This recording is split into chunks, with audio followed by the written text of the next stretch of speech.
Magandang umaga po at welcome po sa ating programa, My Morning Manna with Pastor OG.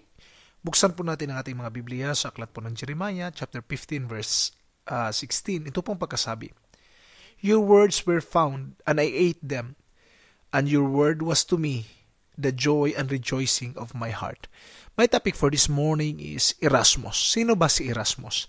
According to the historian, 1516, si Erasmus po ay isang Dutch na nag-compile sa New Testament, tinranslate niya yung Bible from Greek into English manuscript. Now, anong nangyari? Ano pa lang ang dating common na pag-aaral? Ito po ay Latin, Kaya lahat ng tao ay binabawalang magbasa ng Biblia kasi nga Latin. Pero sinabi ni Erasmus, nararapat lang na ang mga tao ay magkaroon ng desire na basahin ang salita ng Panginoon, maging gabayan ng kanilang mga buhay. At magpasalamat tayo kay Erasmus dahil sa kanya, nagkaroon tayo ng understanding, kaunawaan sa salita ng Panginoon.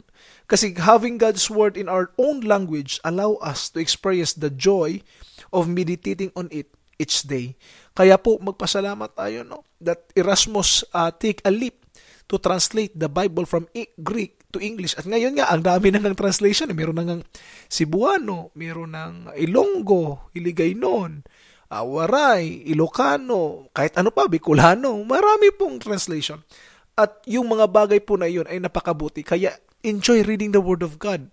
At pasalamatan natin ang Diyos dahil sa may Erasmus, na nagbigay ng difference sa buhay. The treasure of truth in God's Word are best mined with a spade of meditation. So always meditate the Word of God. Read it in your own language. Basahin mo sa sarili mong wika. Kung hindi mo maintindihan yung malalalim na English, din basahin mo sa sarili mong wika. Nang sa ganun po, tayo ay makapag-reflect at magkaroon tayo ng bagong pananaw sa salita ng ating Panginoon. Kaya dapat lang pasalamatan siya sa mga salitang itong ating natanggap. God bless po.